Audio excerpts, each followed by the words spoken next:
Et ça y est, l'enregistrement est parti. On dit plus de bêtises. L'objectif de l'enregistrement, ça va être que je vais le remettre aussi dans le module 3 pour aussi les personnes qui vont éventuellement intégrer ce parcours par la suite. Et puis pour tous ceux qui auraient envie de se revisionner un petit peu cette partie qui vise à aborder comme sujet les enjeux et les bénéfices de la marque employeur aujourd'hui pour l'ensemble des organisations. Écoutez, comme on a fait le point sur les modules précédents et puis le point aussi sur vos lectures, je vous propose de rentrer un peu dans le vif du sujet. Je vais vous partager mon écran. Hop. Voilà. Vous me confirmez que c'est bien arrivé chez vous? Oui. C'est bien arrivé. C'est bien arrivé, ça y est, impeccable. Pas encore, mais je suis un peu loin. De temps en temps, c'est un peu plus long de certains côtés que d'autres. C'est pour ça que du coup, je demande toujours si c'est bien arrivé avant de commencer. Bon, pour toi, Philippe? Je vais me mettre, non, pas encore. Je vais me mettre en partage de connexion sur mon portable. Ça ira, j'aurai plus de réseau en 4G. Ok, donc si à un moment donné ça coupe, comme je sais que tu reviens. Très beau chez nous. Arrête ta randonnée, Philippe, et rejoins-nous. Tu fais de la rando? Allez, on va faire de la rando, enjeux et bénéfices de la marque employeur. On est parti.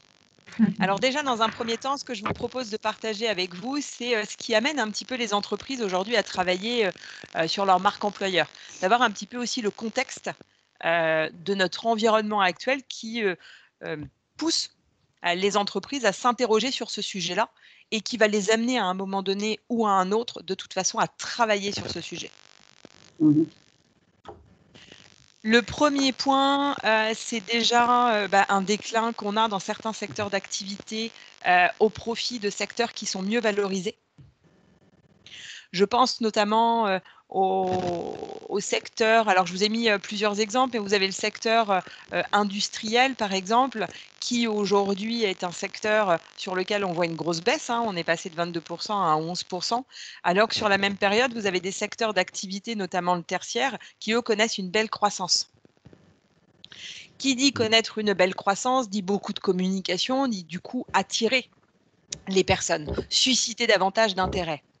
Donc du coup, si on suscite davantage d'intérêt d'un côté, forcément, ça en délaisse de l'autre. Et aujourd'hui, le secteur de l'industriel et le secteur industriel, est relativement touché. On constate aussi beaucoup de préjugés sur certains métiers. Vous savez, des métiers ouvriers, des métiers manutentionnaires, des métiers qui sont assez physiques, qui sont délaissés par les gens parce que y a une mauvaise image. Tu te rends compte, dire que tu es ouvrier, c'est pas top, quoi. Donc les gens basculent soit par préjugés, soit par mauvaise connaissance du métier, soit par l'image que le métier peut avoir. Je vous ai pris aussi comme exemple le secteur du BTP, avec des métiers physiques, des métiers pénibles, qui ont aussi aujourd'hui énormément de mal à recruter. Ce n'était pas le cas il y a 20-25 ans. La filière du BTP avait beaucoup moins de difficultés à recruter. Aujourd'hui, on s'aperçoit qu'ils ont du mal à séduire de nouveaux profils. Déjà, les CFA, par exemple, ont du mal à remplir leur salle de classe comparé à avant. Ils sont aussi un peu moins regardants du coup par rapport aux profils qui vont intégrer des écoles. Impact qui va derrière se reporter aussi sur les entreprises.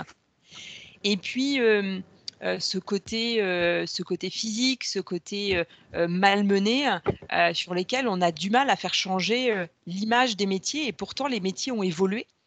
Le secteur du BTP, si on maintient celui-ci comme exemple, il y a des fois vous avez besoin d'avoir un bac+12 en informatique pour conduire certains engins. On n'a plus la même approche dans le domaine du BTP qu'on avait avant. C'est la conduite d'engins, c'est de l'informatique, c'est des plans en 3D. Vous avez un de nos clients, par exemple, qui est une entreprise située en plus au fin fond, moi ce que j'appelle au fin fond de la campagne. Donc eux, ils ont plusieurs difficultés. C'est que déjà, pour arriver chez eux, si tu n'as pas le permis, tu es foutu. Parce qu'il n'y a plus de bus. Avant, il y avait un bus. Maintenant, il n'y a plus de bus du tout. Il n'y a plus rien pour aller chez eux. Donc ça, c'est une de leurs difficultés. L'autre point qu'ils ont, c'est ils se sont aperçus qu'ils avaient beaucoup de mal à recruter les personnes, vous savez, qui font les trottoirs. Alors, je ne sais plus quel poste, je ne me rappelle plus comment ça s'appelle.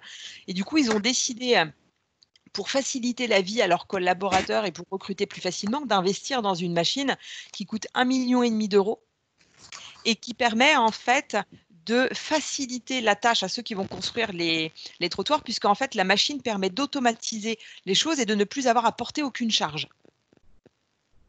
L'individu est là pour contrôler que la machine fait bien son travail. Du coup, les compétences requises ne sont plus les mêmes et le poste en lui-même n'est plus le même. Sauf qu'aujourd'hui, ça, ils n'arrivent pas à le vendre. Ils n'arrivent pas à communiquer dessus. Une fois qu'ils ont le candidat, qu'ils présentent ça au candidat, en général, ils sont super contents parce que ce n'est pas forcément ce qu'ils ont dans les autres entreprises. Mais ça, aujourd'hui, ils n'arrivent pas à le mettre en avant. Donc, c'est par exemple un des leviers qui a fait qu'on a obtenu un contrat avec eux pour faire un diagnostic marque employeur. Et on va les accompagner demain sur leur marque employeur. Parce qu'ils n'arrivent plus à subvenir aux besoins des chantiers. Ils sont obligés de refuser des chantiers, alors que pourtant, financièrement, ils ont besoin d'avoir des chantiers. Donc, c'est un peu le paradoxe. Et puis, je vous ai pris aussi en exemple les services à la personne. Je pense qu'en ce moment, on en parle assez chez Vacom de ce secteur-là. C'est un secteur où il y a une image qui est assez dégradée du métier. Alors là, avec le contexte Covid, ils sont remis un petit peu sur le devant de la scène, tout comme d'autres métiers, comme caissière par exemple, qui sont des métiers assez malmenés, qui ont plutôt une mauvaise image. C'est des gens qui ne vont pas être diplômés qui vont faire ça, c'est des gens qui n'ont rien fait de leur vie, qui ont raté. Vous savez, parfois de dire que vous êtes caissière, moi j'ai fait ça quand j'étais étudiante, dire que vous êtes caissière en ce moment, je peux vous dire que les gens vous regardent un peu bizarre.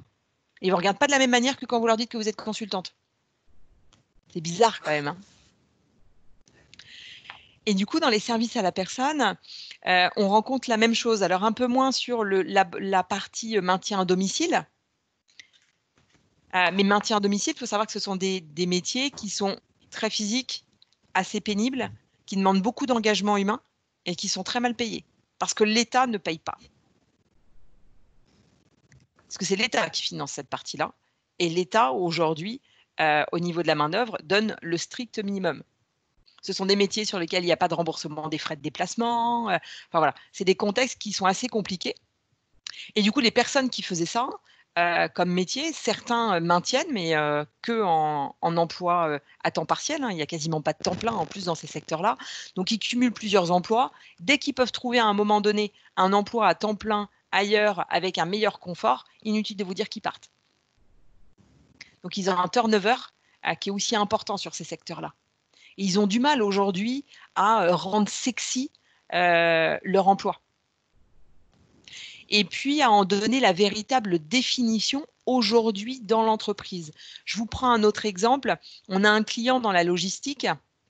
Alors, quand j'avais visité son entreprise, un de ses sites, moi, je me faisais une idée du métier d'une personne qui est sur la chaîne logistique, vous savez, assez physique, à porter, à avoir beaucoup de cartons, à être envahi un peu de partout. Enfin, c'était mon idée à moi. Et en fait, en discutant avec eux, ils ont complètement aménagé toute la chaîne logistique pour apporter du confort aux collaborateurs. Ça veut dire que tout arrive directement sur des tapis roulants, ils ne portent pas, ils ont des systèmes qui leur permettent en fait de rester toujours à hauteur humaine pour éviter justement de se baisser, pour éviter de porter, pour limiter la pénibilité. Ils ont des petits chauffages individuels pour leur permettre aussi d'avoir un peu plus de chaleur en période d'hiver. En fait, ils ont vraiment adapté l'environnement. Sauf qu'aujourd'hui, ça, ils ne savent pas non plus le valoriser. Donc, ce qui est important pour attirer les candidats de demain, c'est de montrer en fait concrètement ce qu'est le métier, ce qu'est ce véritable périmètre au sein de cette entreprise-là.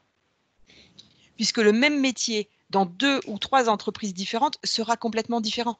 Ça va dépendre de l'environnement, ça va dépendre du contexte, ça va dépendre du véritable périmètre qu'ils mettent derrière une fonction. On sait tous que derrière une même fonction, il y a des périmètres qui vont être différents d'un poste à l'autre, d'une entreprise à l'autre. Donc c'est ça en fait qu'aujourd'hui les entreprises doivent aussi essayer de travailler. C'est comment je valorise aujourd'hui mes métiers, comment je rends à nouveau attractif l'ensemble des fonctions, l'ensemble des métiers. Ça va là-dessus? Ouais. Tous OK? Ouais. Oui, oui, oui. Très bien. Oui. Ensuite, au niveau des contextes, on a aussi les critères de choix personnels qui aujourd'hui influent beaucoup dans le choix qu'on peut avoir de son entreprise de demain. L'équilibre vie pro, vie perso est privilégié, je pense aussi aux nouvelles générations.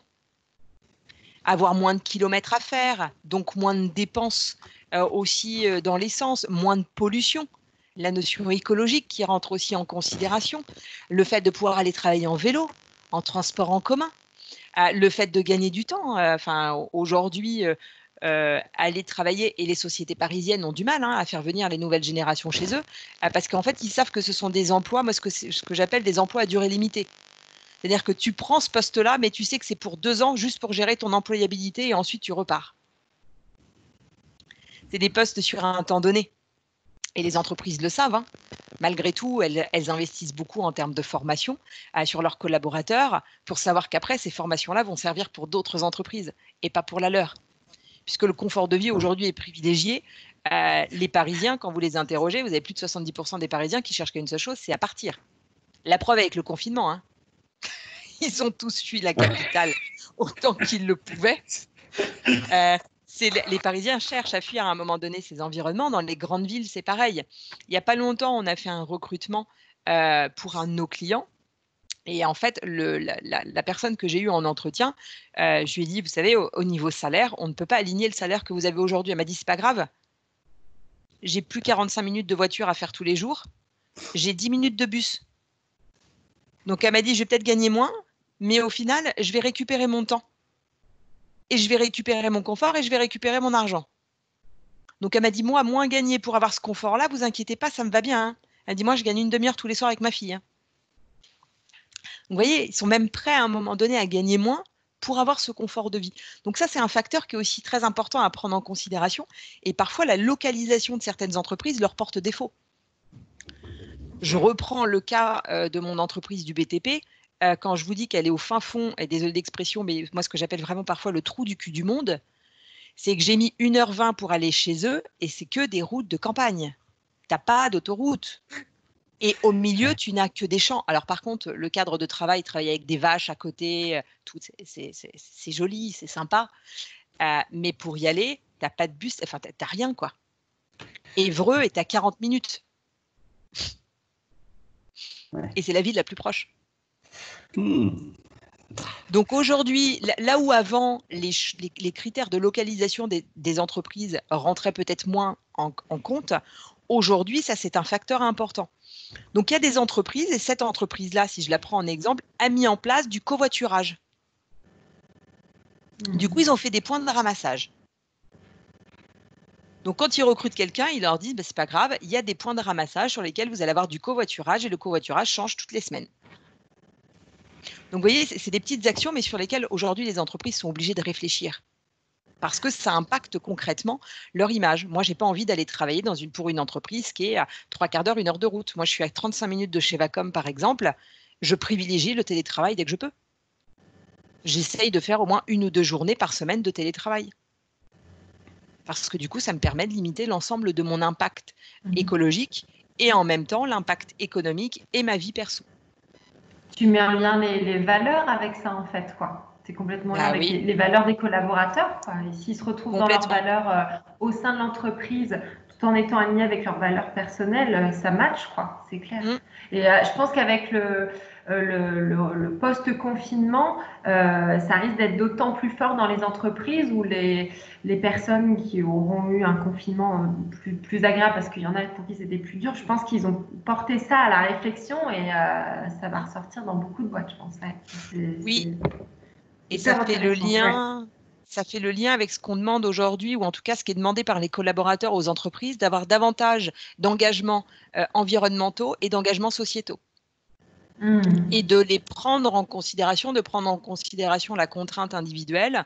Et dans cette notion de contrainte individuelle ou de souhait individuel, le télétravail permet aussi d'avoir un engagement en termes de développement durable, de limiter les impacts écologiques des collaborateurs en privilégiant justement cette notion de tu peux travailler chez toi. Plus de flexibilité aussi parfois, et ben justement pour permettre de prendre les transports en commun de manière plus confortable entre guillemets que sur les heures de pointe, par exemple. Voilà. C'est tout un tas de petites choses qui aujourd'hui influent en fait directement sur l'image et la réputation de l'entreprise. Ensuite, on a aussi un point super important, c'est l'évolution des compétences.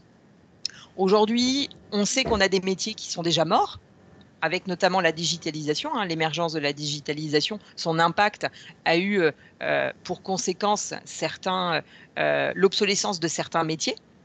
Si vous prenez certaines chaînes industrielles, là où avant il y avait de la main-d'œuvre, aujourd'hui il n'y en a plus. Donc compétences qu'il a fallu repositionner à un moment donné ailleurs. Donc merci parfois la GPEC, et là je fais un clin d'œil à Sophie Plomion. Merci la GPEC qui aujourd'hui permet aussi de pouvoir piloter l'ensemble de sa base salariale, de pouvoir anticiper ces évolutions et cette obsolescence parfois qui est programmée. Je parle volontairement de standardiste parce que moi j'ai de plus en plus de clients qui parfois me disent ça aujourd'hui c'est un poste obsolète. Il n'y a pas de valeur ajoutée humaine à répondre au téléphone et puis vous avez tous les standards automatisés puis vous avez les accueils par tablette. Le Crédit Agricole a été super bon là-dessus. Je les cite souvent comme exemple. Vous n'avez plus personne qui vous accueille au Crédit Agricole. Vous scannez votre carte bleue et ça vous dit tout de suite est-ce que vous avez un rendez-vous ou est-ce que vous voulez voir quelqu'un. Et vous choisissez sur la tablette et on vous dirige vers 2 salons qui sont différents. Un poste en moins. Donc, personne qui a été repositionné ailleurs. Mais concrètement, aujourd'hui, il y a vraiment cette notion d'obsolescence, mais il y a aussi cette notion d'émergence en même temps qui arrive avec la maîtrise de l'environnement digital. Je parlais tout à l'heure du BTP. Le BTP, aujourd'hui, il y a des compétences en conduite d'engin qu'il n'y avait pas avant. Donc, les cursus scolaires doivent s'adapter, mais les entreprises qui ont déjà des personnes en fonction doivent du coup développer aussi ces compétences-là. Il y a des fois, quand vous rentrez dans certains engins, je peux vous dire que vous avez des boutons de partout. Je ne sais pas si vous avez déjà vu les nouveaux tracteurs. L'agriculteur ne fait plus rien. Il commande, il dit à quelle distance doivent être positionnées les semences, les machins, les trucs, et ensuite, c'est le tracteur qui fait tout seul. Vous les voyez, maintenant, ils sont sur leur téléphone portable en même temps. Mais du coup, le métier de l'agriculteur n'est plus le même. Son métier aujourd'hui, c'est de piloter son tracteur, de gérer informatiquement l'ensemble des données. Les données sont traitées, renvoyées derrière sur un ordinateur qui lui permet de calculer son retour sur investissement à la graine près. C'est un truc de fou. Moi, j'adore. Mais après, ça c'est autre chose. Moi, j'adore. Moi, quand je vois des évolutions comme ça, des trucs comme ça arriver, moi, je trouve ça génial à un moment donné. Par contre, ça repositionne complètement le métier. Ça change complètement la vision du métier et ça change le quotidien de l'agriculteur. Ça lui libère du temps parce qu'il optimise parfois son temps et ça repositionne aussi parfois sur d'autres tâches. Autre exemple, aujourd'hui le big data. On entend beaucoup parler du big data. Vous n'avez pas de cursus scolaire pour le big data. Ils sont seulement en train d'arriver. Aujourd'hui, les data scientists, ils sont payés une fortune. Ce sont que des autodidactes. Et on se les arrache dans les entreprises parce que c'est ceux qui vont être capables d'analyser toute la donnée traitée et de la retranscrire de manière factuelle. Et ça, aujourd'hui, c'est des métiers qui valent de l'or. Et les seuls qui ont réussi à créer vraiment un cursus de data scientist, c'est, vous savez, le trio Free, Mythic et je ne sais plus quelle autre entreprise, où ils ont créé une école dans les anciens locaux de la Bourse à Paris. Je ne sais plus comment elle s'appelle. Ils ont créé concrètement un cursus là-dessus, là où les universités ont mis du temps à y arriver. Donc maintenant, vous commencez à avoir des morceaux, en fait, effectivement, d'analyse, de gestion de big data. Mais concrètement, dans les entreprises, on n'arrive pas au niveau que l'entreprise a besoin d'aller.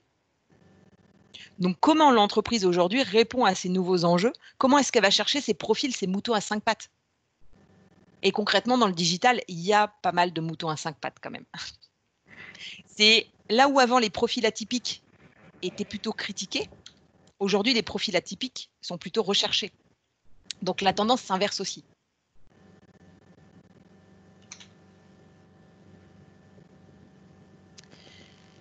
On a une concurrence qui est accrue dans les recrutements. Aujourd'hui, on parle beaucoup de concurrence RH. La notion de concurrence RH, alors pour certaines entreprises, elle est connue et maîtrisée. Pour d'autres, elle est complètement méconnue. On a tendance à parler de concurrence commerciale, mais très peu de concurrence RH.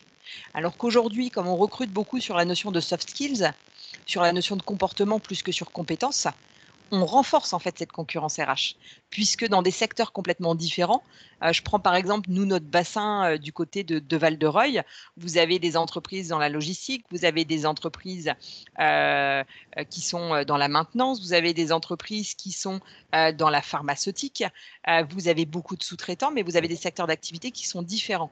Pourtant, ils recherchent tous les mêmes profils. Ils recherchent beaucoup d'ouvriers sur chaîne, sur lesquels ils ne recherchent pas avec un diplôme, ils recherchent plutôt sur la notion de comportement. Des personnes qui vont partager les mêmes valeurs et sur lesquelles ils vont leur apporter derrière la notion de compétence. Du coup, ils ont une concurrence RH qui est accrue, puisque tout le monde va rechercher quasiment sur les mêmes profils. Du coup, on inverse aussi la tendance, c'est-à-dire qu'aujourd'hui, c'est plus le candidat qui récupère le pouvoir de choix que l'entreprise. Et ce qui est important pour les entreprises aujourd'hui, c'est d'identifier leurs axes de différenciation sur leur marché. En fait, on a vraiment la tendance commerciale qui arrive dans la tendance RH. C'est exactement la même chose. Moi, j'adore aborder ce sujet-là avec les RH, puisque aujourd'hui, on peut quasiment prendre les mêmes méthodos de techniques de vente sur les RH pour les former aux entretiens.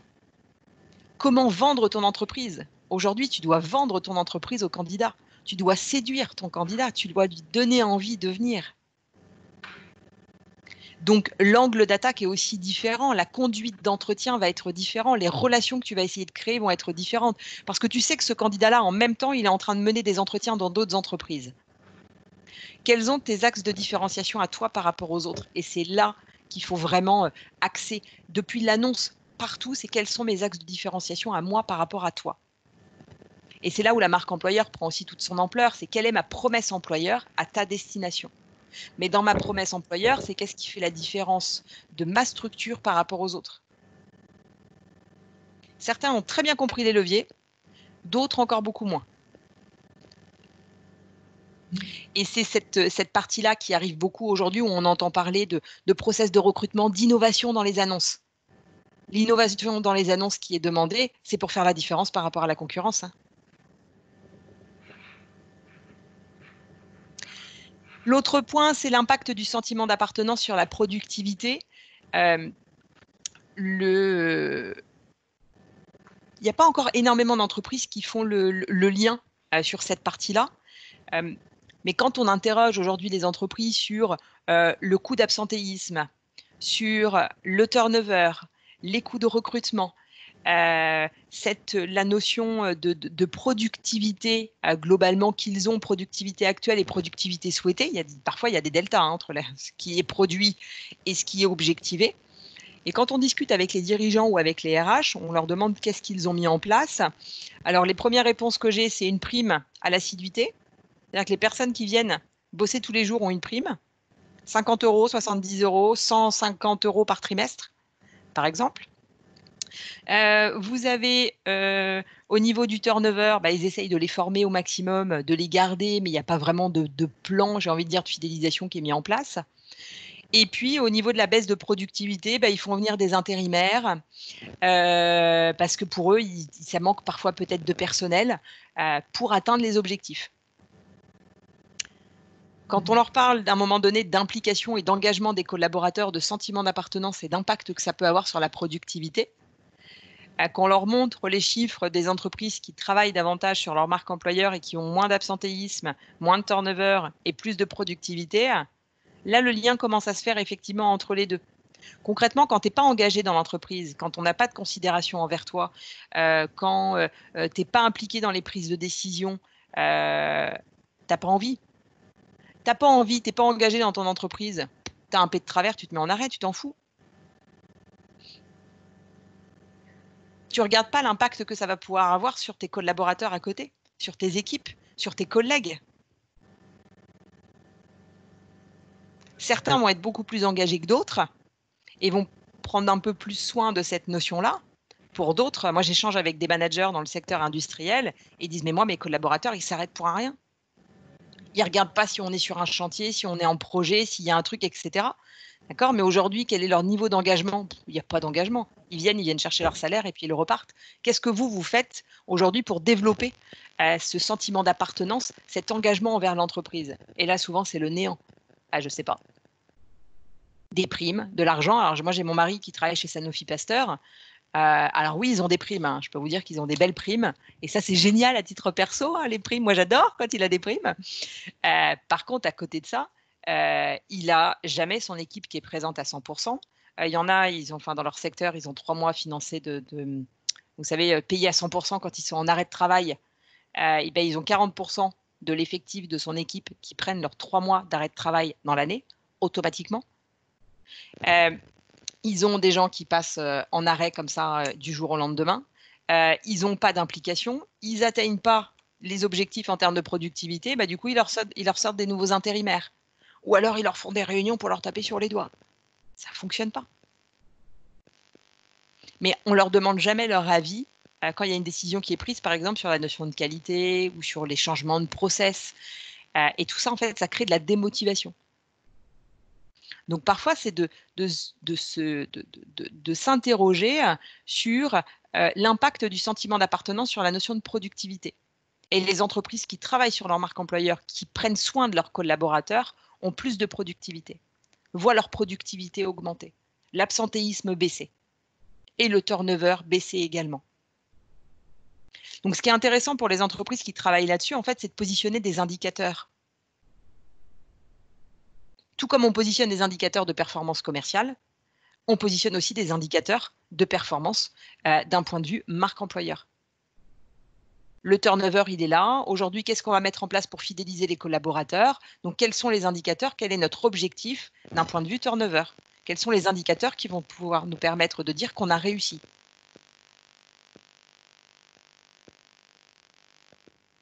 Et les entreprises qui font ça, elles ont toutes des indicateurs qui passent au vert. Par contre, vous avez des dirigeants qui vont vous dire « Moi, la marque employeur, je ne veux pas en entendre parler. » Ce n'est pas dans leurs valeurs. Ils s'en foutent. Ils disent « Moi, ce que je veux, c'est que ça produise. Je ne veux pas investir, je ne veux rien faire de plus. Tant pis. » Mais est-ce que ces dirigeants-là ont bien conscience de ce que c'est la marque employeur, justement ? Oui, mais c'est des dirigeants qui, par exemple, ne partageront pas forcément les mêmes valeurs que nous. Ah, d'accord. Après, moi, je pense que tu peux avoir quand même des dirigeants qui ont besoin, si tu veux, je pense que ces types de dirigeants, ils ont besoin d'éléments factuels. Donc, en fait, c'est peut-être d'apporter des exemples pour voilà, les sensibiliser davantage, en fait. Des entreprises qui ont travaillé sur tel ou tel aspect, en fait, ça a permis de réduire de temps, tu vois. Donc, moi, je pense qu'en fait, on peut, parce qu'on travaille avec des personnes qui sont peut-être moins sensibles au sens de l'humain que nous, mais je trouve que tu peux quand même progressivement, tu vois, les amener à évoluer, en fait, à cheminer. Il y a une évolution du niveau de maturité et de la compréhension de la marque employeur et de ses bénéfices qui est à faire. Je prends l'exemple d'une entreprise dans l'industrie pharma. Alors, plus petite structure, 250 collaborateurs. Concrètement, la marque employeur, ils acceptaient de travailler dessus, mais il fallait que ce soit que porté par la RH. Quand on a échangé avec la RH, elle a pris conscience qu'effectivement, c'était un enjeu stratégique et qu'il fallait que la direction soit impliquée, parce que pour travailler globalement sur la marque employeur, c'est un sujet stratégique, il faut que la direction soit impliquée. Ils n'ont jamais voulu y aller. Indicateurs, tout, ils n'ont jamais voulu y aller. Ils ont dit non, nous, ça ne nous intéresse pas. On continuera tel quel. On ne mettra rien en place de plus à destination de nos collaborateurs. On n'investira pas dessus. Sujet clos. Travailler avec nous sur notre process de recrutement pour l'améliorer, mais pas sur le reste. Et on ne les a pas récupérés. Alors, je pense que c'est des entreprises qui vont y venir progressivement. Oui, parce qu'ils vont voir, ils vont voir les éléments qui évoluent, ils vont voir les axes de différenciation ailleurs, et à un moment donné, ils vont, entre guillemets, ils vont pas avoir le choix. Ça fait partie de la courbe du changement. Exactement. C'est trop difficile à entendre. Ouais. Exactement. C'est-à-dire que c'est le candidat qui choisit. Je pense que pour certains, quand tu disais maintenant, c'est les profils là-dessus qui sont recherchés, c'est le candidat qui récupère le pouvoir. Je pense que ouais, pour certains dirigeants, ça doit être très difficile d'entendre ça. Hein. Pour certains, il ne faut même pas le dire. Oui, c'est ça. Pour certains, il y a ces sujets-là, tu les abordes, mais d'une manière encore un peu différente. Alors, les RH sont encore beaucoup plus sensibles, mais c'est vrai qu'aujourd'hui, tu as des niveaux de maturité sur les entreprises qui sont différentes. Alors, tu as des prises de conscience, tu as des entreprises qui savent qu'il faut y aller, elles ne savent pas trop comment. Tu as des entreprises qui ont déjà mis plein de choses en place, mais qui ne savent pas que c'est de la notion de marque employeur, et c'est des belles découvertes. Et puis, tu as des entreprises qui, pour eux, ce n'est pas dans leur objectif, ce n'est pas dans les sujets à traiter, et qui concrètement, aujourd'hui, à l'instant T, n'ont pas envie d'y aller. Mais qui, pour moi, dans 2-3 ans, c'est des entreprises que tu vas récupérer, mais en mode branle-bas le combat. Ouais. Avec des indicateurs qui seront encore plus dégradés qu'aujourd'hui. Et je pense que les indicateurs vont continuer à se dégrader pour celles qui aujourd'hui ne travaillent pas sur leur capital humain. Puisque la marque employeur, c'est concrètement travailler sur son capital humain. On travaille sur l'expérience des collaborateurs. Donc, c'est comment je prends soin de mon capital humain.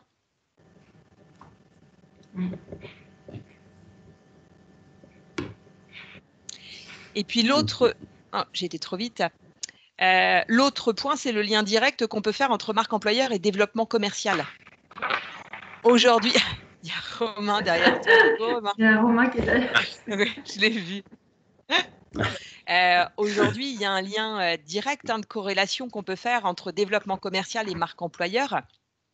Tout comme aujourd'hui, un collaborateur scrute la réputation commerciale de l'entreprise. Nous, on n'a pas envie d'aller travailler dans une entreprise qui donne insatisfaction à ses clients. Parce que tu sais que s'il y a de l'insatisfaction sur les clients, ça va retomber sur toi. Enfin, imagine, il y a un poste en SAV qui se libère, tu vois que la réputation de l'entreprise, c'est une catastrophe, tu sais que tu vas t'en prendre plein la goule toute la journée, tu n'as pas envie d'y aller, quoi. Et bien, à contrario, aujourd'hui, c'est pareil. Les entreprises ont envie d'avoir des partenaires qui prennent soin de leurs collaborateurs, qui prennent soin de leur capital humain et qui ont des valeurs partagées. Et ça influe aujourd'hui dans le choix des partenaires. Si on prend notre exemple Nouvacom, on aime bien travailler avec des partenaires qui partagent les mêmes valeurs. C'est plus facile. Ouais. Exactement. Ben aujourd'hui, ça, c'est des choses qui sont de plus en plus regardées, de plus en plus scrutées. Une entreprise qui a une bonne réputation employeur est une entreprise qui aura plus de facilité commercialement parlant. Et ça, c'est aussi un atout commercial. Et si vous prenez Marco, Marc en rendez-vous commercial, il parle du capital humain. Oui. Et oui, c'est un axe de différenciation aujourd'hui sur notre marché. C'est quelque chose qu'on prône pour nos clients, mais qu'on s'applique aussi à nous-mêmes. Là où il est difficile parfois d'avoir des axes de différenciation sur un marché commercial, ça, c'est un atout. Est-ce que ça va sur les éléments de contexte? Franchement, c'est passionnant. Je me régale. Là où j'ai un souci, il est personnel. C'est tout comme quand je suis rentrée chez Vacom, c'est d'avoir des convictions, mais elles sont tellement fortes que j'ai du mal en fait à les expliquer et à les vendre. Et je me dis que par rapport à l'importance de la marque employeur, je vais certainement me retrouver aussi dans cette difficulté d'expliquer à quel point c'est important. Mais voilà, tu as vu le temps que tu mets pour nous expliquer, pour nous impacter, pour que nous-mêmes on chemine, même si on est déjà persuadé du truc, et en rendez-vous, tu as moins le temps, tu es plus dans l'écoute du client. Et voilà, je me dis, moi, ma difficulté, ça va être véritablement d'arriver à utiliser les bons mots pour notamment des dirigeants grands 4 qui, comme disait Sophie, vont avoir besoin de factuels et vont avoir c'est quoi ce truc, quoi, tu vois, encore un truc où c'est tout pour le salarié, nani, nana, tu vois, c'est d'arriver à lui faire comprendre l'avantage pour lui. En fait, moi, ce que je leur dis, c'est que la marque employeur, c'est du gagnant-gagnant. Ouais. C'est l'entreprise gagne en efficacité, en productivité, elle a des gains économiques, concrètement. Moins de turnover, ça veut dire moins de recrutement, donc des gains économiques. Moins d'absentéisme, c'est du gain économique. Plus de productivité, c'est du gain économique. L'entreprise, elle a un impact économique à travailler sur sa marque employeur de manière considérable, mais en même temps, c'est du gagnant-gagnant parce qu'elle met aussi, pour les collaborateurs, eux, ils y gagnent en confort de vie. ils y gagnent dans leurs expériences au quotidien, ils y gagnent en considération, ils y gagnent sur plein d'éléments. Donc, c'est vraiment gagnant-gagnant. C'est je donne à mes collaborateurs, mais ils me donnent en échange. Et c'est vrai qu'en fait, c'est carrément Enfin, je veux dire, tu vois, Vivi, par rapport à la qualité de vie au travail, en fait, tu es sur presque les mêmes arguments. C'est en fait, au plus effectivement, tu vas mettre dans une situation confortable, en fait, les personnes, tu vois, au plus, effectivement, elles vont donner, elles vont être engagées. Et en fait, bah, l'entreprise, en fait, récupère aussi, en fait, en termes de productivité, tu vois. Ouais, en bien fait, sûr. on est toujours un peu sur enfin, tu vois, on est toujours un peu sur les mêmes arguments finalement. Oui, bien sûr. Mais c'est pour ça que je fais le lien avec quand je suis rentrée chez Wacom où tout me paraissait tellement évident. Et au final, tu as vite fait de passer pour un bisounours qui veut que tout le monde soit dans un confort et que ce soit bien, machin. Et tu as des dirigeants qui, voilà, c'est non, mais nous, on veut de la productivité, on veut que ce soit rentable. Je suis pas sûre que tout le monde puisse être motivé. Il y en a, ils s'en foutent, on a tout essayé, tu vois. Et il y a des. Mais après, j'ai peut-être un client particulier en tête et du coup, c'est peut-être pour ça que je bloque, tu vois. Ouais, c'est ce que disait Clara, tu vois, sur le fait qu'effectivement, il y en a qui vont être sensibles et puis d'autres moins. Mais en même temps, ceux qui ne sont pas sensibles aujourd'hui, tu sèmes une graine. Et puis à un moment donné, ça… Mais tu vois, je parle par rapport à la communication. Clara nous avait sollicité pour savoir si on avait des idées pour faire quelque chose d'un peu novateur sur le sujet. Peut-être que notre plaquette, plutôt qu'être en mode blabla, elle doit peut-être être en mode comparatif et peut-être présenter des chiffres ou des témoignages d'indicateurs justement qui sont passés du rouge au vert ou modérément. Il ne faut pas non plus que ce soit c'est le mimi, c'est le rara, c'est le miracle, tu vois.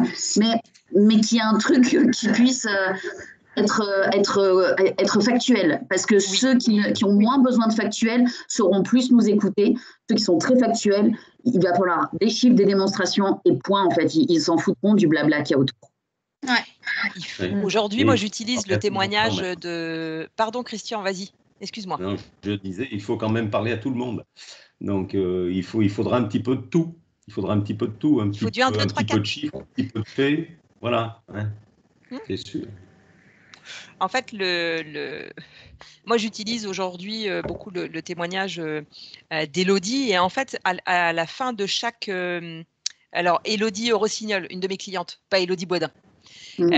À la fin de chaque accompagnement au diagnostic marque employeur que je fais, maintenant, j'ai un questionnaire. Et en fait, j'ai un interview à faire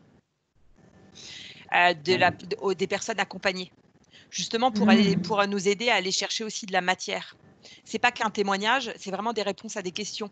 Qu'est-ce qui vous a sensibilisé à la marque employeur? Qu'est-ce qui vous a décidé à travailler autour de la marque employeur? Qu'est-ce que vous en attendez derrière? Quels sont vos objectifs et vos enjeux à vous en tant qu'entreprise dans tel secteur? Et en fait, tu vois, c'est d'aller chercher, comme tu le dis très bien, cette matière. Alors là, moi, je vous donne beaucoup de choses. En rendez-vous, en règle générale, je ne pose pas autant de questions. Je leur demande aujourd'hui comment se passe leur recrutement. Quel est leur taux d'absentéisme, leur taux de turnover? Aujourd'hui, qu'est-ce qu'ils ont mis en place pour fidéliser leurs collaborateurs? Quels indicateurs ils ont mis en place pour en évaluer la pertinence et les retours? Et puis, aujourd'hui, que pensent les collaborateurs de l'entreprise? Et très souvent, on est sur des éléments de perception, il n'y a pas d'indicateur positionné, il y a des choses qui ne fonctionnent pas très bien. Et en fait, là, j'ai déjà mes leviers. En disant, vous avez déjà mis plein de choses en place, mais c'est des choses qui partent de vous, c'est des choses qui ne partent pas d'eux. C'est eux le centre des préoccupations, c'est eux qu'il faut interroger. Vous pensez qu'ils apprécient leur manager, mais vous pensez. Il n'y a pas de données factuelles. Donc, et c'est pour ça que j'ai construit aussi le diagnostic et qu'on s'est tous mis autour de la table avec Sophie, Isabelle, Élodie, parce qu'on fait tous le même constat.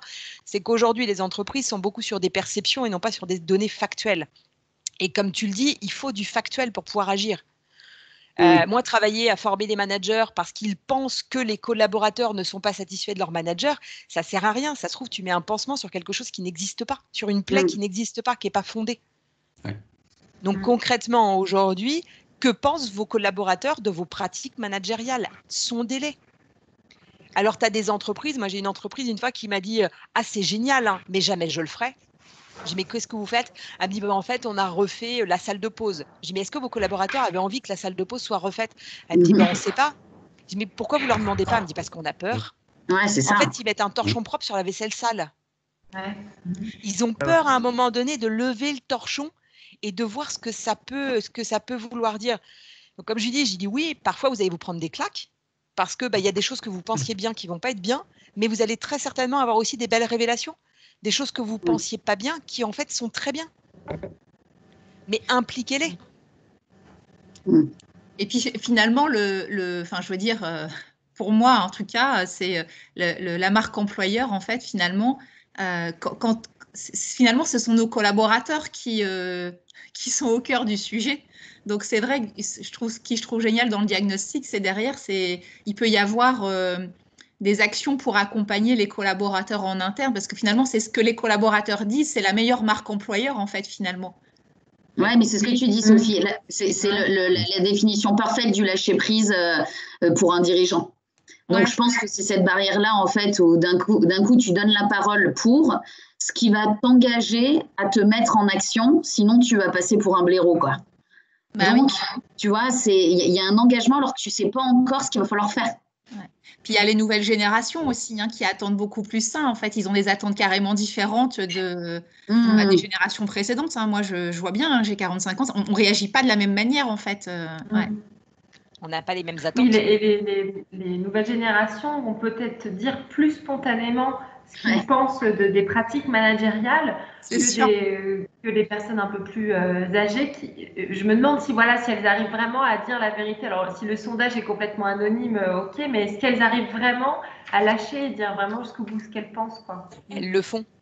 Elles le font parce que c'est anonyme. Ça, c'est un critère sur lequel je ne rogne jamais. C'est l'anonymat complète de l'enquête. Et derrière, il y a un groupe de travail qui est mené uniquement avec des collaborateurs de tous les services. En fait, c'est toutes les populations représentées. Et confidentialité pour la totalité du groupe. C'est-à-dire que les retours sont non nominatifs, ils sont vraiment collectifs. Ce n'est pas un groupe décisionnel, c'est un groupe de compréhension de la première enquête quantitative qui est faite. Et alors, le dernier groupe que j'ai mené, les gens n'avaient pas envie de venir. Ils sont tous venus à reculons et ils l'ont dit à la RH, ils ont dit nous, on n'a pas envie d'y aller. Parce que on n'a pas, à un moment on n'a jamais parlé de nous, on ne sait pas ce qu'on va nous demander. Et volontairement, j'ai dit à Élodie, surtout, tu ne leur dis pas. Tu leur dis juste que c'est en lien avec le questionnaire, qu'on a besoin de continuer à approfondir le questionnaire qu'ils ont tous complété, mais on ne leur donne pas vraiment la consigne de ce qu'il va y avoir à l'intérieur, pour pas qu'ils viennent en fait avec des préjugés, avec des idées, avec déjà une réflexion. Et après, c'est à nous de constituer le groupe. Et au final, arrivé à 12h30, ils avaient envie de rester et de passer la journée. Ils sont ressortis, ils ont dit « Ouais, c'est génial, pour une fois, on parle de nous, de notre quotidien, de ce qu'on veut, de ce qu'on ne veut pas. » Et au final, ils ont apprécié. Et à chaque fois, on a toujours les mêmes retours. Tu crées de la confiance totale, quoi. Enfin, à partir du moment où on te dit tu peux tout me dire, tu lâches prise. Et voilà, un dirigeant qui lâche prise, c'est sûr. Et ils ont la parole. Cette fois-ci, on leur donne à eux, en fait, le moyen de pouvoir s'exprimer et la parole. Là où d'habitude, on ne leur donne pas forcément toujours. Et moi, je dis toujours aux dirigeants, vous êtes le pilote, vous êtes le conducteur de la voiture. Vos collaborateurs, ce sont les passagers.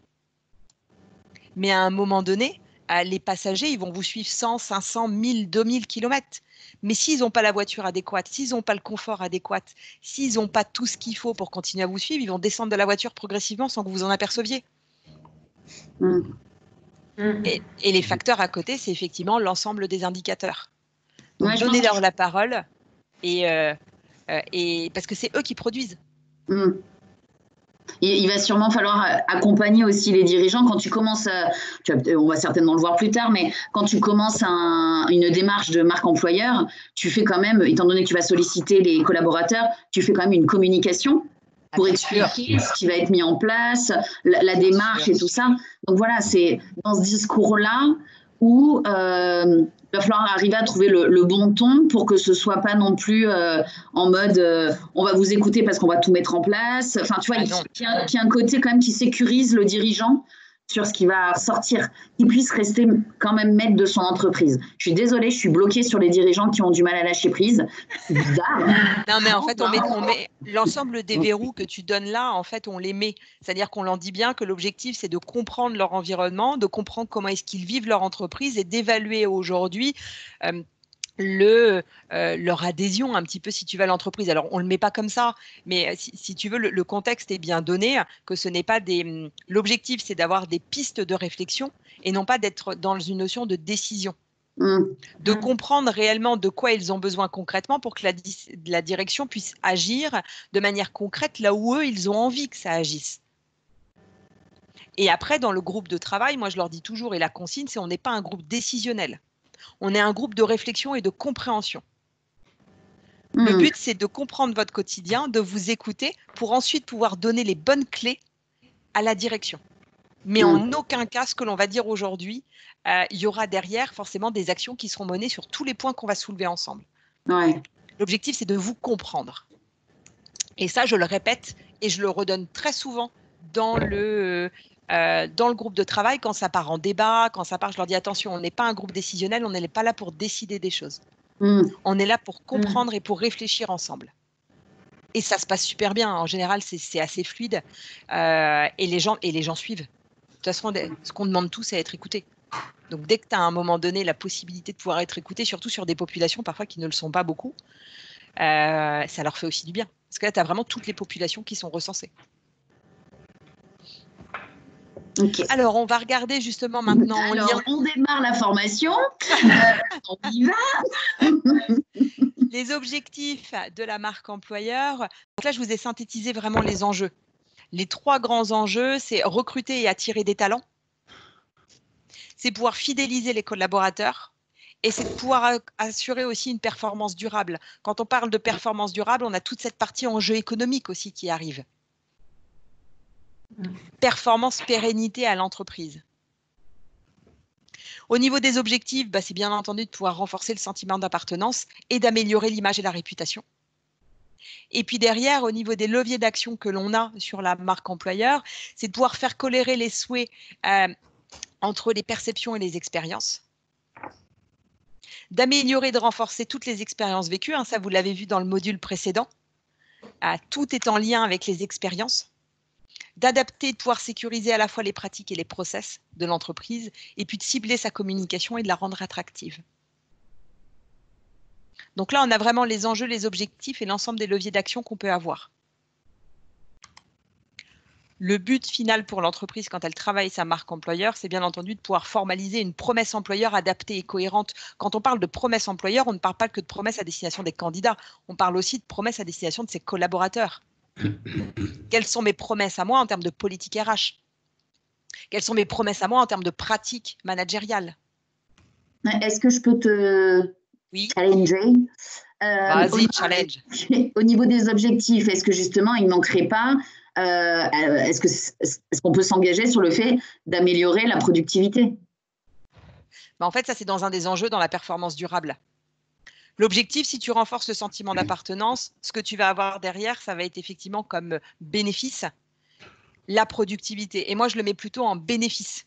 C'est une conséquence, en fait.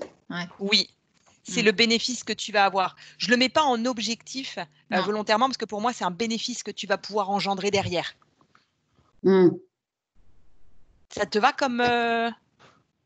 Alors peut-être qu'il manque bénéfice sur la slide. Alors, les bénéfices, justement, on va les aborder après. D'accord. Ils vont venir après. C'est l'effet qui se coule. Ouais, exactement. Et voilà, comme ça, tu me fais mon intro. Bien, merci beaucoup. Quels sont les bénéfices de la marque employeur? Alors, d'ailleurs, je vais vous poser la question. D'après vous, c'est quoi les bénéfices par rapport à tout ce qu'on a dit là? Productivité? Il est bon, Rémi, il est bon. D'accord, productivité, quoi d'autre? Avoir une meilleure image autant interne qu'externe. Image interne, externe, oui. Ouais. Avoir de meilleurs avis sur Internet. Je les intègre dans la notion d'image. Ok. Fidéliser son équipe. Fidélisation des collaborateurs, oui, moins de turnover. Pléthore de candidats. Oui, plus de candidats, plus de candidatures spontanées et plus de candidatures spontanées de qualité. Réduction des coûts de recrutement. Oui, réduction des coûts. Identification des valeurs. Oui, alors je ne l'ai pas mis en bénéfice, mais oui. En fait, les valeurs, c'est un moyen pour l'entreprise quand elle affiche ses valeurs, quand les valeurs sont affichées et déclinées en comportement, c'est un moyen qu'elle a d'avoir des règles du jeu, c'est un moyen qu'elle a de fidéliser, c'est un moyen qu'elle a d'attirer aussi. Alors, avoir des fournisseurs qui soient en phase avec tes valeurs. Ouais. Oui, mieux s'entourer, oui. Mieux s'entourer, oui. On pourrait dire aussi, je ne sais pas si c'est, ça peut être plus de business aussi, c'est-à-dire plus de confiance, plus d'envie, donc du coup, plus de commerce en fait, plus de contrats. Oui, exactement. Là, je vous ai mis, alors c'est pas exhaustif, mais une bonne partie des bénéfices qui ressortent. Alors, vous avez les enquêtes BPI France, vous avez les enquêtes Parlons RH, vous avez nos expériences aussi à nous qui sont dedans, toutes les enquêtes que j'ai pu aussi glaner. Dans les bénéfices directs et indirects, on a l'optimisation des coûts de recrutement, effectivement, qui sont plus faibles, jusqu'à 2 fois plus faibles pour les entreprises. On a une augmentation du nombre de candidatures spontanées. Et ça, on l'a constaté, nous, pour une personne. Alors, c'était Hélène Anselme. Elle est certifiée OPR chez nous, elle est partie à Annecy. Mais quand elle travaillait encore chez Duhamel Logistique, quand on a travaillé ensemble sur la marque employeur, alors on n'a pas pu tout faire chez eux sur la marque employeur parce qu'on a un dirigeant qui est assez obtus. Mais on a quand même eu pas mal de liberté. Si vous regardez leur site internet, aujourd'hui, ils présentent les métiers. Les photos, c'est plus des photos Photolia, c'est que des photos de leur équipe, des photos de collaborateurs qui d'ailleurs sont super fiers, parce que les filles, elles ont été se faire les ongles avant de prendre les photos et tout. Et je peux vous dire que les collaborateurs, ils avaient une fierté d'être pris en photo dans leur environnement de travail, c'était un truc de dingue. Et derrière, ils ont eu davantage de candidatures spontanées. Il faut savoir qu'ils recrutent, je ne sais plus, je crois que c'est entre 30 à 50 collaborateurs par an. Et elle l'a vu multiplier par 2, voire par 3, le nombre de candidatures spontanées, alors que pourtant, autour de leur site, ils ont plein de pharma, ils ont plein de structures qui payent 10 fois plus qu'eux, qui apportent 10 fois plus d'avantages sociaux, par contre, qui n'ont parfois pas forcément une bonne réputation d'un point de vue employeur. Donc, ils ont vraiment été travaillés là-dessus et les bénéfices qu'elle a eus, ils sont regardez leur site. Alors, malheureusement, elle est partie d'un point de vue RH, pour ne rien vous cacher. Chez eux, ça s'est un peu dégradé. On aimerait bien pouvoir retravailler sur le sujet parce qu'Hélène avait vraiment impulsé des choses et elle a laissé une empreinte. Moi, quand je travaille encore aujourd'hui avec les collaborateurs, tout le monde me parle d'Hélène, de ce qu'elle a pu faire, de sa sensibilité, de la considération qu'elle avait, de l'écoute, de l'amélioration de l'environnement de travail qu'elle a mis à leur disposition. C'était pas grand-chose, mais les petites choses qu'elle a pu faire, c'était énorme pour eux. En termes de bénéfices, on a aussi bien entendu plus de candidatures sur des profils de qualité et des profils adaptés, moins de tout azimut. Une baisse du turnover, une diminution du taux d'absentéisme, une meilleure adhésion aussi au projet d'entreprise, parce que projet d'entreprise très souvent partagé avec les collaborateurs qui parfois ne l'étaient pas avant. Donc plus de notions de sens aussi aux actions qui sont menées au quotidien, renforcement du sentiment d'appartenance, performance accrue des collaborateurs et une réputation employeur qui impacte positivement le développement commercial. C'est pas mal, hein? C'est clair. Tu as les arguments, Virginie, pour dire les gens qui ont du mal. Là, t'as tout. Alors justement, maintenant, je vais vous faire un quiz et là, du coup, vous allez avoir aussi des données factuelles. Je vous propose un petit quiz. Vous êtes partis? Vous êtes partants? Ça y est, tous au taquet. Vous avez vu, je suis dynamique aujourd'hui. Hein. J'ai dormi cette nuit. Je pense que le groupe d'hier, s'ils voient la vidéo d'aujourd'hui, j'ai pas la même chose. Les pauvres, hier, j'avais pas dormi. Oups! D'accord. C'est arrivé en même temps. Ah merde, j'ai appuyé 2 fois dessus. J'ai pas vu. Quel est le pourcentage de collaborateurs qui utilisent les réseaux sociaux pour communiquer sur leur entreprise? Je l'ai ça en plus. 1 sur 2. Ouais, j'avais. Okay. Pour ceux qui n'avaient pas vu, il n'y a pas de secret, hein, c'est dans tous les éléments que je vous ai envoyés, que je vous ai mis dans le module 3. Alors, la réponse, c'est 50%, effectivement. J'ai entendu 1 sur 2. Et oui. Et attention, parce que si vous ne donnez pas un environnement aux collaborateurs pour qu'ils puissent vous noter volontairement, c'est-à-dire avoir des pages entreprises, vous savez, où on peut venir donner notre avis. Si vous prenez Viadeo, par exemple, moi, j'ai été notée Vacom sur Viadeo. Oui. Et on a de plus en plus de gens qui vont nous noter, par exemple, sur Viadeo en tant que collaborateurs. Ce qui est intéressant, c'est quand vous donnez un endroit, un environnement aux collaborateurs pour s'exprimer. Du coup, en fait, vous canalisez les avis sur un même endroit. Il ne faut pas se leurrer, si vous ne les canalisez pas, ils vont le faire, mais de leur côté. Ailleurs. Et du coup, après, c'est disséminé. Aussi bien pour les avis positifs que pour les avis négatifs. Les avis positifs, il faut les valoriser, mais les avis négatifs, il faut les traiter. Il faut pouvoir agir dessus. J'ai une question du coup par rapport à ça, Clara. Oui. Je pense notamment aux petites structures et notamment j'avais accompagné une structure, en fait, c'est un cabinet dentaire. Et en fait, c'est vrai que tu as les avis sur Google, mais qui sont plutôt des avis des clients. Oui. Et du coup, tu vois, comment tu relis tout ça? Est-ce que les avis des clients, finalement, ça a aussi un fort impact, finalement Oui, sur l'image. En fait, oui. L'entreprise, là, elle canalise sur Google. Il faut canaliser sur Google, elle peut canaliser sur une page Facebook, sur du LinkedIn, elle peut focaliser là où elle le souhaite. Et elle peut donner la parole aussi bien à ses clients qu'à ses collaborateurs. Quand on est petit, on ne peut pas avoir une page dédiée collaborateurs et un environnement dédié commercial. Mais ce n'est pas grave, tout peut s'imbriquer les uns les autres. Et puis, elle peut capitaliser aussi sur des témoignages vidéo de ses collaborateurs ou des témoignages écrits et les utiliser dans sa communication. Mais du coup, via le site internet, par exemple. Exactement. C'est ça? Oui. Présenter un métier, il ne faut pas que ce soit un RH ou un manager qui présente le métier. Il faut que ce soit la personne qui fait le métier. Ça peut être une assistante dentaire qui donne son feedback. Ah ouais. Exactement.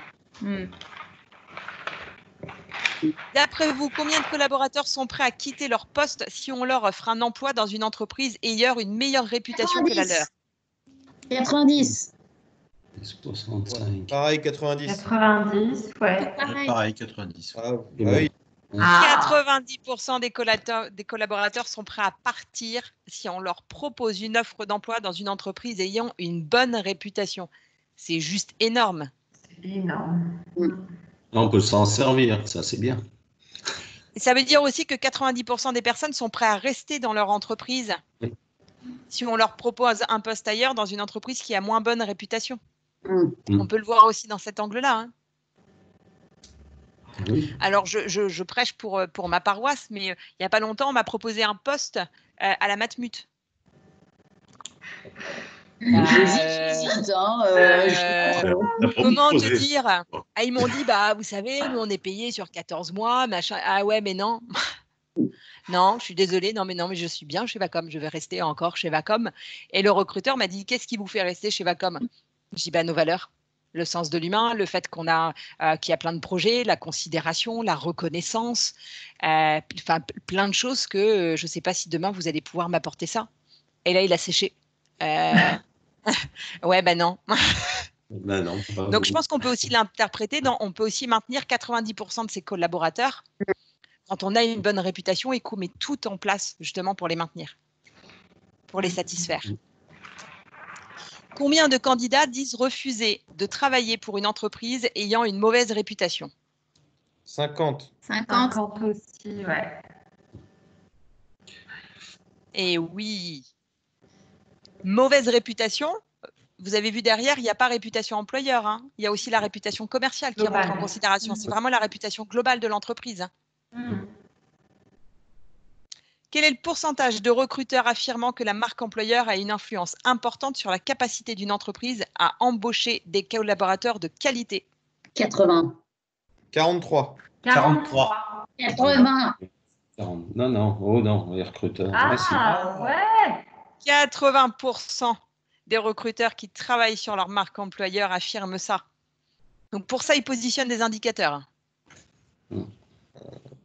Ouais, mais alors pourquoi on a autant de mal à leur faire comprendre alors que c'est important? Parce que tu as des niveaux de maturité qui sont différents. Tu regarderas, je vous ai transmis le document qui est l'enquête marque employeur 2020 de Parlons RH. Oui. Et bah, tu regarderas à l'intérieur, tu as des données qui sont quand même super intéressantes sur justement qui porte la vision de la marque employeur, qui positionne des indicateurs et sur quel public ils visent à travailler davantage leur marque employeur. Donc, on a plutôt intérêt, si on fait de la prospection, à contacter les recruteurs. C'est les premiers. En fait, moi, c'est mes RH, mes leviers. Hein. Mes Ouais. RH et les directions. Hein. Oui, bah, à condition d'être RH qui fait du recrutement. Oh, ils ont une vision. Hein. Ah, ils ont... Oui, ils l'ont, la vision. Hein. Tu sais, ils ont une vision globale. Hein. Tu prends un DRH, il a la vision globale, il sait très bien s'il y a des facilités ou pas. D'accord, ouais. Okay. Les avis négatifs sur les produits ou services de l'entreprise sont-ils nuisibles à la marque employeur? Bah oui. Ah oui. Bah oui. Ils sont évalués comme dommageables par 95% des collaborateurs et très dommageables ou extrêmement dommageables par 80% d'entre eux. Donc, la partie RH, recrutement, qui était avant très isolée et qui parfois, hein, même encore aujourd'hui, hein, est mis un peu de côté. Hein. On voit bien qu'aujourd'hui, ça prend aussi toute son ampleur. C'est une partie stratégique, c'est en lien avec le commerce, c'est en lien avec la direction, c'est vraiment en lien avec tout. Quel est le pourcentage de candidats qui voient leur perception de l'entreprise améliorée si celle-ci répond aux avis laissés sur les sites spécialisés, ce que je vous disais tout à l'heure? Les avis positifs comme négatifs? Bon, ça va être 80. Ouais, 80, ouais. 62. Dommage. C'est nul. 62% d'entre eux. Il y a aussi, je pense, dans les personnes interrogées, il y a aussi toutes les générations. Donc, il y a peut-être des générations qui sont aussi peut-être plus sensibles que d'autres à ça.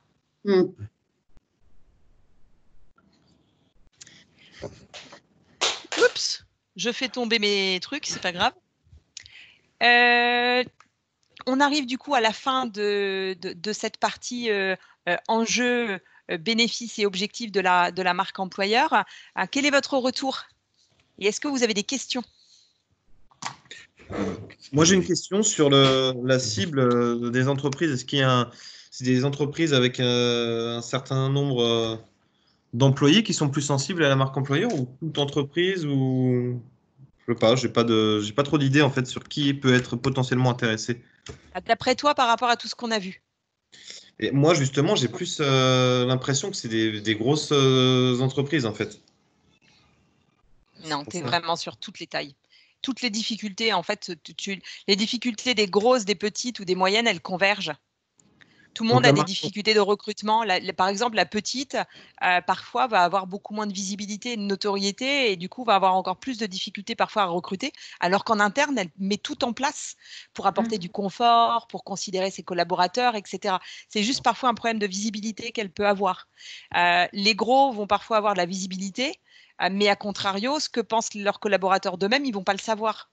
Ouais, non, mais je te dis ça, non, je suis complètement d'accord, je te dis ça, parce qu'en fait, j'ai fait un peu l'expérience en parlant de la marque employeur à des petites sociétés, et le premier retour, c'est, vous savez, nous, on est une petite boîte. Hein. Parce que c'est l'image, c'est le préjugé. Tout le monde pense que la marque employeur, c'est fait pour les gros. Alors qu'en fait, la marque employeur, tu l'adaptes par rapport à la taille de l'entreprise, par rapport à ses propres enjeux, par rapport à son niveau de maturité et par rapport à ses propres objectifs. Certaines entreprises ne vont pas avoir d'objectif de recruter, ils vont avoir juste un objectif de maintien des collaborateurs. Et oui. Ouais. Après, je pense que je ne sais pas comment ça se vend, la marque employeur, quel est le format de ce que tu vends, mais peut-être que les plus petits, déjà, d'arriver à vendre le diagnostic, et puis après, on verra ce qu'on fait. Mais peut-être pas, voilà, c'est peut-être que tu auras une action derrière, mais rien que cette action, elle va permettre à l'entreprise de grandir. Ouais. En fait, quand je vends un diagnostic marque employeur ou un accompagnement marque employeur, le mot marque employeur, il arrive qu'à la fin. Oui, voilà, c'est ça. C'est le mot. Je ne leur parle pas de marque employeur au démarrage. C'est-à-dire que je leur demande, eux, aujourd'hui, comment se sentent leurs collaborateurs. Est-ce que les collaborateurs sont plutôt investis au quotidien? Est-ce qu'ils les sentent engagés? Quel est à peu près est-ce qu'ils ont déjà évalué le niveau du sentiment d'appartenance envers leur entreprise? Qu'est-ce que pensent les collaborateurs aujourd'hui des pratiques managériales?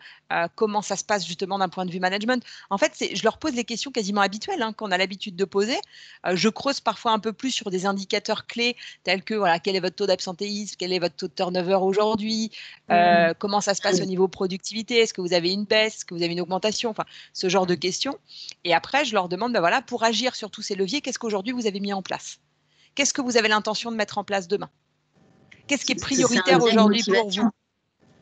Et en fait, c'est après où je leur dis, en fait, tout ce que l'on vient de parler là, c'est typiquement les notions de marque employeur que vous pouvez entendre parler. Et en fait, je le mets volontairement à la fin parce qu'aujourd'hui, il y a un préjugé sur la marque employeur. C'est fait pour les gros, c'est de la communication, il va falloir beaucoup investir, ça coûte très cher. Il y a plein de préjugés. Du coup, volontairement, moi, je l'amène qu'à la fin en disant, voilà, tous les critères, tous les éléments dont on vient de discuter aujourd'hui, ça s'appelle en fait vraiment la notion de marque employeur. Et je vais vous en donner clairement la définition.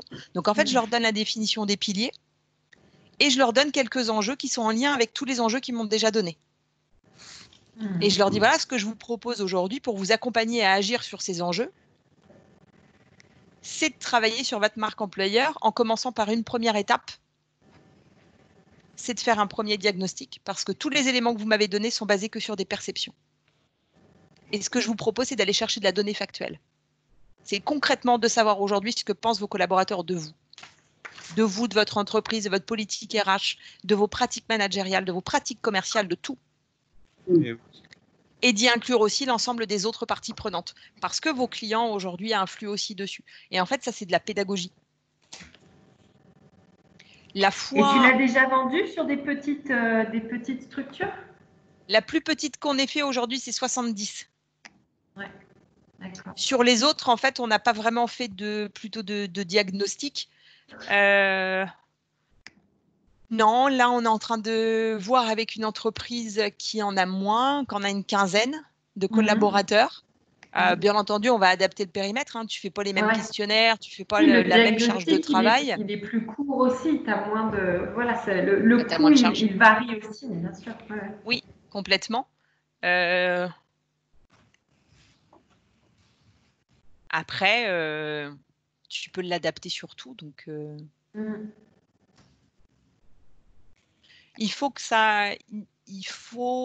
Pour arriver à le positionner sur des petites structures, il faut simplement être raccord avec leurs priorités et leurs enjeux. Pour certains, ça ne fait pas partie de leurs priorités, ça ne fait pas partie de leurs enjeux parce qu'ils ont déjà une fidélisation des collaborateurs, ils n'ont pas besoin de travailler sur leur image, sur leur réputation. Leur priorité, parfois, elle est ailleurs. Et ils ont raison, puisque ça reste quand même un investissement.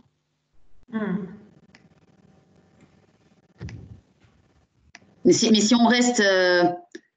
Si on reste du point de vue de l'audit, tu vois, je vois un peu comme ça parce que je réfléchis comment je vais pouvoir le proposer. Par exemple, je suis dans un BNI, on est 50, donc tu vois, il y a du chef d'entreprise, quoi. Mais il peut avoir justement peur de la globalité de l'accompagnement. Mais par contre, avoir un audit avec des pistes d'action, c'est pas très valorisant pour eux, ce que je vais dire. Mais d'avoir un audit et puis après avoir une espèce de feuille de route de ce qu'il faudrait faire, je pense que déjà, ça peut les rassurer. Après, ça ne veut pas dire qu'ils passeront à l'action tout de suite. S'il faut, me rappelleront 2 mois après. Mais donc, c'est pour ça, je ne connais pas du tout les prix de la marque employeur, mais déjà, de pouvoir proposer un audit avec des pistes d'action, comme tu peux faire quand tu mets en place la RGPD, le machin, le truc, un audit. C'est limite votre audit motivation de vos équipes. Où est-ce qu'on en est, qu'est-ce qu'on pourrait faire, mais on n'est pas obligé de le faire. Exactement. De toute façon, à la fin, c'est eux qui te demandent. Moi, quand je présente à la fin les résultats, c'est les clients qui te disent, bon, maintenant, on commence par quoi? Oui, mais c'est ça. Maintenant, vous allez prendre 3 semaines. Vous allez prendre 3 semaines. Vous allez, au regard de l'ensemble des points de préconisation, identifier quelles sont les priorités que vous donnez au regard de vos priorités actuelles dans l'entreprise. Toi, tu as déjà une idée. Donc, la manière dont tu as présenté tes précos, tu l'as fait de manière intelligente. Et puis, tu les revois 3 semaines après sur 2-3 heures pour dire, voilà, maintenant, c'est quoi le plan d'action? Tu n'as plus besoin de vendre, en fait, c'est eux qui achètent. Et parce que ça ouvre sur tellement de sujets. Ouais. Plutôt que audit, moi j'invite peut-être plutôt à parler diagnostic ou d'état des lieux. Enfin, moi je trouve en fait personnellement le mot audit est un peu connoté. Enfin, tu vois, audit, on va auditer mes collaborateurs, on va faire un état des lieux, on va recueillir leurs perceptions. Enfin, moi le mot audit, bon, après c'est. Non, mais j'entends aussi la terminologie diagnostic. Diagnostic, oui, marque employeur. Plus adapté en fait qu'audit. Ouais, je suis d'accord, sur le mot aussi. Ouais. Yes, je prends. Et puis, la manière dont on le présente, c'est ça, c'est un peu une cartographie de l'existant pour avoir des données factuelles. Et je leur dis toujours, voilà, aujourd'hui, est-ce que vous êtes en capacité concrètement de me dire si vos collaborateurs sont satisfaits ou non de leur environnement de travail, s'ils sont satisfaits ou non de leur manager, de vos pratiques managériales. Et les 3/4 du temps, c'est que des perceptions. Et je leur dis, voilà les bénéfices concrets du diagnostic. Le fait de faire un diagnostic, c'est passer de la perception à la donnée factuelle et mesurable. De savoir concrètement aujourd'hui, c'est quoi vos visions partagées, déjà entre vous, direction, et vos collaborateurs. Les visions partagées, ce sont vos forces. C'est les éléments qui pourront constituer votre promesse employeur. Où se situent les écarts entre ce que vous pensez et ce qu'ils pensent réellement? Et où se situent aussi les axes de progrès qui sont partagés, qui sont communs et sur lesquels tout le monde est aussi d'accord. Et je leur dis, à partir de là, on a des points concrets, mesurables, donc sur lesquels derrière, quand vous agirez, vous aurez aussi des indicateurs où vous pourrez mesurer cette évolution. Fixer des objectifs mesurables concrets, des objectifs SMART.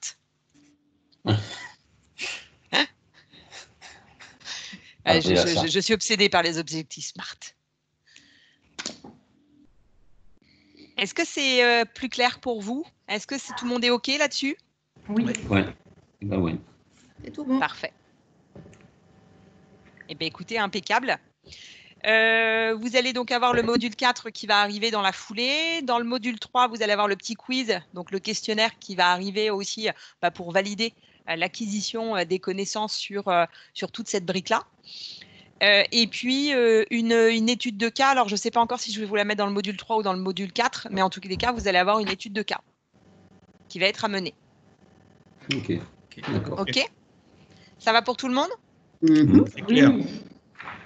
Et bien, si c'est clair, si c'est limpide, c'est parfait. Et on cale une autre date ou pas? Non, pas tout de suite. Alors, je ne vais rien vous cacher. J'ai encore des modules à construire après. Donc, je ne sais pas encore où je positionne exactement le webinar. Je sais qu'on va en refaire un. Et déjà, le tutorat que vous allez avoir une simulation d'entretien commercial avec moi pour apprendre à le vendre. Je pense qu'on a tous les questions là-dessus et votre heure de tutorat va être dédiée à répondre à vos questions et à faire ensemble une simulation d'entretien commercial. Ouais. Donc ça c'est déjà certain et c'est à la fin du parcours, donc ce sera vers mi-juin. Par contre, où est-ce que je vais positionner l'autre webinar collectif? J'hésite encore entre deux éléments, donc je vais attendre avant de le positionner. Je suis transparente avec vous, hein. Vous connaissez mon mode de fonctionnement. Hein.